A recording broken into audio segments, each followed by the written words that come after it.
नमस्कार छात्रों, आपका हमारे YouTube चैनल फ्री ऑनलाइन पढ़ाई में स्वागत है। तो छात्रों, इस वीडियो में हम करने वाले हैं जो आपको MP बोर्ड द्वारा आयोजित प्रश्न बैंक की गई हैं, जिसमें से आपके लिए पूरा का पूरा पेपर आने वाला है। तो उसमें से हम आपके जो उसमें प्रश्न बैंक में आपके सही विकल्प मतलब जो आपके ऑब्जेक्टिव टाइप क्वेश्चन थे वो सभी सही जोड़ी 25 नंबर के तो हल दिए गए थे, लेकिन आपके जो 3 अंक वाले थे वो प्रश्न आपके लिए नहीं थे। तो मैं इस वीडियो में आपके लिए 2 और 3 अंक वाले सभी प्रश्नों का सॉल्यूशन लेकर आ रहा हूं। तो आप इस वीडियो के साथ अंदर बने रहिए। प्रश्न बैंक 2021-22 विषय जीव विज्ञान है और कक्षा 12वीं। तो इसमें आपके लिए अध्याय 2 के जो आपका अध्याय 2 है पुष्पीय पादपों में जनन,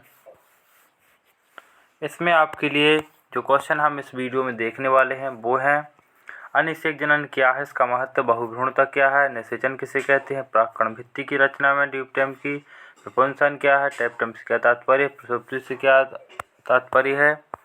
और आपके जो एक क्वेश्चन है लघु बीजाणु गुरु बीजाणु की 3 अंतर लिखिए, एक प्रारूपी और आपको तीसरा, चौथा, 5वां, 6वां, 7वां। तो आपके जो कुल 14 प्रश्न इस अध्याय में दिए गए हैं और इकाई आपकी यूनिट क्या है, 1 है। और इससे आपके लिए कुल कितना 15 अंकों का आने वाला है। तो इस वीडियो में हम इसका पूरा का पूरा हल देखने वाले हैं। तो सबसे पहला जो इससे पहले यदि आप हमारे चैनल पर नए हैं चैनल को सब्सक्राइब कर लीजिए, क्योंकि इसमें चैनल पर आपको इस वीडियो के माध्यम से सभी अध्यायों की प्रश्न बैंकें उपलब्ध कराई जाएंगी। तो आप देख सकते हैं पूरा का पूरा जो क्वेश्चन बैंक हम हल लेकर आ गए हैं। सबसे पहला हमारा है कि त्रिसंलयन क्या है, यह कहाँ और कैसे संपन्न होते हैं, त्रिसंलयन समृद्ध न्यूक्लियाई का नाम बताइए। तो इसमें आपको जो आंसर लिखना है कि प्रागनली से भ्रूणकोश में प्रवेश करने वाले 2 नाभिकों में से एक का क्या होता है, ध्रुवीय न्यूक्लियस से संलयन के पश्चात त्रिगुणित प्राथमिक भ्रूणकोश कोश का निर्माण होता है और इस प्रक्रिया को क्या कहते हैं, त्रिसंलयन कहते हैं। और यह क्रिया कहाँ होती है, भ्रूणकोश के केंद्र में संपन्न होती है और इस प्रक्रिया में एक नरयुग्मक केंद्रक तथा 2 ध्रुवीय केंद्रक भाग लेते हैं। तो इस प्रकार से आपको आंसर कंप्लीट कर लेना है। इसके बाद आ जाता है हमारा सेकंड क्वेश्चन जो है असंग जनन क्या है, इसका महत्व लिखिए। तो असंग जनन क्या कहलाता है कि बिना निषेचन के ही अंडाशय की किसी भाग का बीज में परिवर्तित हो जाना असंग जनन कहलाता है। तो आप यदि मैं इन सभी क्वेश्चनों को एक एक पढ़ूंगा तो वीडियो लंबा हो जाएगा, इसलिए आप देख सकते हैं इसके लाभ बता रहा हूँ मैं आपको, ये लिखना है। फिर इसके लाभ है कि जो लाभ या फिर महत्व कह सकते हैं, इस बीज के तैयार संततियों में कई पीढ़ी तक संकर पृथक्करण विशिष्टता नहीं होती है तथा अच्छे गुण क्या होते हैं, कई पीढ़ी तक बने रहते। मतलब जो ऐसा होता है कि इस प्रकार के बीज में क्या होता है कि जो गुण होते हैं वो हूबहू अगली पीढ़ी में पहुंचते हैं। इस प्रकार क्या होता है, हमें जो अच्छी क्वालिटी के गुण होते हैं वो हर बार क्या होता है, संकर बीज मतलब कोई भी और बीज अन्य बीज खरीदने की आवश्यकता नहीं होती। तो आप समझ गए होंगे कि असंग जनन क्या है, कि बिना निषेचन के ही अंडाशय का बीज में परिवर्तित हो जाना क्या कहलाता है, जो असंग जनन। तो आपको निषेचन की परिभाषा जरूर याद होनी चाहिए। निषेचन क्या कहलाता है, यौगिकों का मिलना निषेचन कहलाता है। इसके बाद देखते हैं बहुभ्रूणता। बहुभ्रूणता क्या है, तो बहुभ्रूणता क्या कहलाती है कि एक बीज में एक से अधिक भ्रूणों का पाया जाना। मतलब अब परिभाषा देख सकते हैं कि बीज में एक से अधिक भ्रूण विकसित होने की प्रक्रिया बहुभ्रूणता कहलाती है।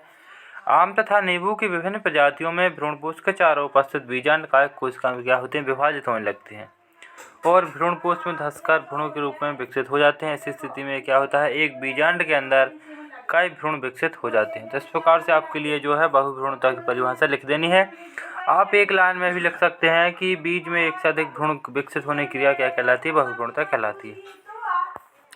इसके बाद हमें दिया गया था कि लघु बीजाणु जनन और गुरु बीजाणु जनन में कोई 3 अंतर। तो आपको 3 अंतर यहाँ पर उपलब्ध कराए गए हैं, 2 यहाँ पर है और 1 नीचे दिया गया। तो सबसे पहला है कि परागकोश में उपस्थित लघु बीजाणु मात्र कोशिकाओं से अर्धसूत्रीय विभाजन द्वारा 4 लघु बीजाणु के निर्माण को क्या कहते हैं, लघु बीजाणु जनन कहते हैं और 4 गुरु बीजाणु जनन के निर्माण को गुरु बीजाणु जनन कहते हैं। और सभी लघु बीजाणु कार्यशील होते हैं और प्रायः एक गुरु बीजाणु कार्यशील होता है।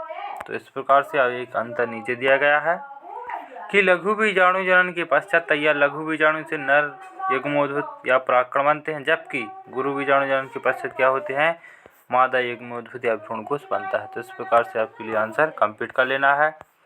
इसके बाद आपको जो क्वेश्चन दिया गया था कि एक सुस्पष्ट एवं साफ सुथरे चित्र के द्वारा परिपक्व मादा एकमोद्भूत के साथ कोशिकीय 8 न्यूक्लिएट केंद्रक जो है प्रकृति की व्याख्या करनी थी।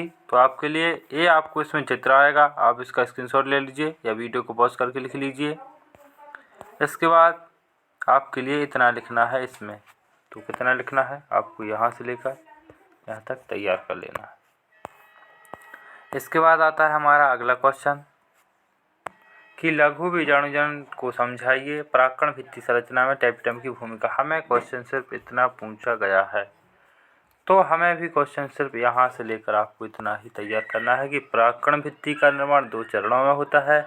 पहले चरण में क्या होता है, परागकण भित्ति परागकण के जीवद्रव्य के द्वारा बनाया जाता है, जबकि दूसरा परागकण भित्ति का निर्माण टेपिटम द्वारा। सीधी बात है कि परागकण भित्ति में टेपिटम की भूमिका क्या होती है, परागकण भित्ति का निर्माण करती है बस।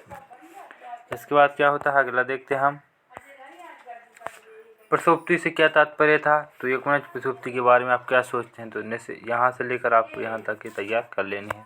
फिर आपका क्वेश्चन था जो मोस्ट इम्पोर्टेंट है, यह है जो है बहुत ही ज़्यादा इम्पोर्टेंट क्वेश्चन है। यह है आपकी त्रैमासिक, अर्धवार्षिक और वार्षिक तीनों परीक्षा में पूछा जाता है, तो इसे आप अच्छे से ही तैयार कर लें।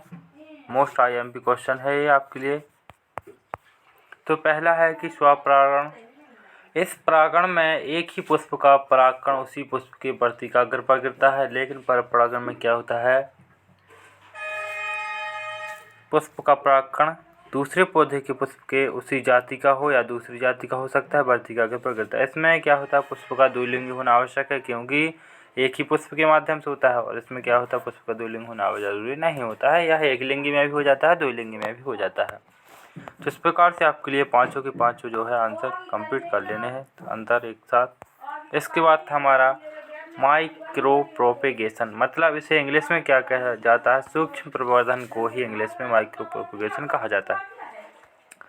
तो इसका आंसर देखते हैं कि संवर्धन माध्यम में किसी पौधे की कोशिका, ऊतक आदि की वृद्धि कराकर नया पौधा तैयार करने की विधि को सूक्ष्म प्रवर्धन कहते हैं। इसे और डिटेल में आप देख सकते हैं कि इस विधि में सर्वप्रथम वांछित पौधे के भाग को कल्चर मीडिया में उगाया जाता है। तो यहाँ से लेकर आपको यहाँ तक कंप्लीट कर लेना है। फिर इसके बाद हमारा जो क्वेश्चन था कि एक प्रारूपी आवृतबीजी बीजांड के भागों का विवरण दिखाते हुए एक सुस्पष्ट एवं साफ सुथरा नामक चित्र बनाइए। तो आप देख सकते हैं यहाँ पर यह हाइलम होता है, यहाँ फ्यूनिकल मतलब बीजांड वृंत। यहाँ पर देख सकते हैं आप हिंदी में हमने जो है सॉल्यूशन उपलब्ध कराया है, वो कई किताबों में आपके लिए इंग्लिश में मिलेगा। बीजांड द्वार, बीजांड द्वार स्राव, बाह्यावरण, अंतःआवरण, बीजांड का भ्रूण। इस प्रकार से आपके लिए सिंपल सा चित्र बना लेना है। इसके बाद देखते हैं निषेचन क्या है। तो निषेचन को इंग्लिश में क्या कहते हैं, फर्टिलाइजेशन। पहला है कि मादा युग्मोद्भूत के अंदर नर एवं मादा गैमीट्स, गैमीट्स मतलब क्या होता है, युग्मा का संलयन निषेचन कहलाता है। इसके द्वारा द्विगुणित जाइगोट का निर्माण होता है। जाइगोट जो होता है वो क्या होता है, जाइगोट भी 2n होता है, मतलब द्विगुणित होता है। लैंगिक जनन के लिए इसका होना क्या है, अनिवार्य है। इसके बाद देखते हैं, तो इस प्रकार से आपकी जो है क्वेश्चन इसमें 8 अध्याय में जो थे वो आपको उपलब्ध करा दिए गए हैं। तो इसके बाद हम इसको स्वपरागण या परपरागण को एक बार अच्छे से समझ लेते हैं, क्योंकि इम्पोर्टेंट क्वेश्चन है तो आप अच्छे से इसे तैयार ही कर लें। इसके लिए क्या होता है, पहला तो आप समझ गए हैं कि एक पुष्प के जो है परागकण उसी पुष्प के वर्तिकाग्र पर गिरते हैं, और इसे दूसरी पुष्प मतलब उस जाति का हो सकता है या वही हो सकता है।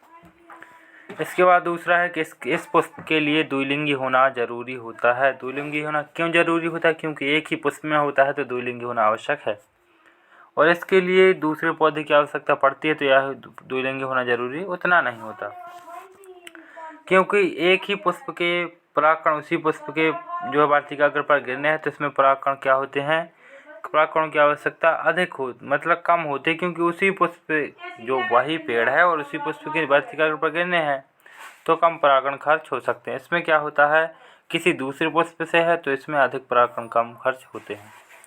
इसके बाद है इसके बीज जो होते हैं, क्योंकि हम कोई भी एक उदाहरण ले लें कि यदि हम किसी फसल को लगातार 5 वर्षों तक बोएं या 3 वर्षों तक बोएं तो उसमें के बीजों में जो है हमें फ़र्क दिखने लगता है। पहले बीज क्या होते थे, बड़े, उसमें से कुछ बदलाव आया तो कुछ छोटे, मतलब कुछ ऐसा होता है कि उसमें कमी महसूस होने लगती है। तो इसमें क्या होगा बारंबार मतलब लगातार।